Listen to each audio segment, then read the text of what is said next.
এই যে শাড়িটা দেখছো, তো এই শাড়ির একটা পাওয়ার একটা ঘটনা সাথে শেয়ার করছি। বিশ্বাস করবে কিনা আমি জানি না।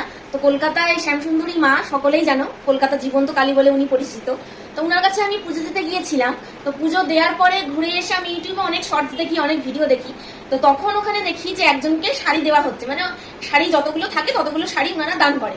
তো আমারও মনে মনে ইচ্ছা হয়েছিল, যেমনি আমার মায়ের শাড়ি আমি পরি, তেমনি আমার খুব মনের থেকে ইচ্ছা হয়েছিল যে ইস, যদি আমি একটা শাড়ি পেতাম, মায়ের শাড়ি যদি একটা পেতাম। বিশ্বাস করবেন না, আমি পুজো দিতে গিয়েছিলাম নেক্সট বার আবার, এবার অগণিত ভক্তরা ওখানে দাঁড়িয়ে আছে, কিন্তু মায়ের একজন সেবায়িত আমার ঠিক পেছনেই দাঁড়িয়ে আছে। এবার তিনি তখন বলছে একটা শাড়ি নেবে, অলৌকিক ঘটনা ছাড়া কি বলবো বলুন, সত্যিই উনি জীবন্ত, না হলে আমি এই শাড়িটা পেতামই না। তারপরে আমি হঠাৎ করে উপরে গেলাম, উপরে যাওয়ার পরে আমাকে তখন দেওয়া হলো এই শাড়িটা। এই শাড়িটা পরে আমি আমার যে কোনো শুভ অনুষ্ঠানে যেতে পারি, যেমনি আমার মায়ের শাড়ি পরে আমি সমস্ত শুভ অনুষ্ঠানে আমি যেতে পারি।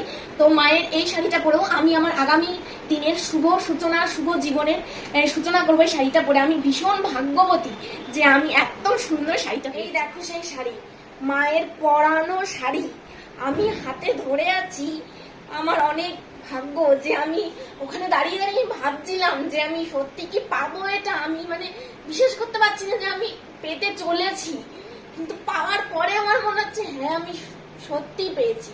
তোমরা সকালে ওই মন্দিরে যেও, অবশ্যই উনি জীবন্ত, আর উনি ভীষণ মিষ্টি দেখতে, একদম এত সুন্দর মিষ্টি দেখতে, ওনার ওই রূপ দেখে চোখ ফেরানো যায় না। জয় মা শ্যামসুন্দরী।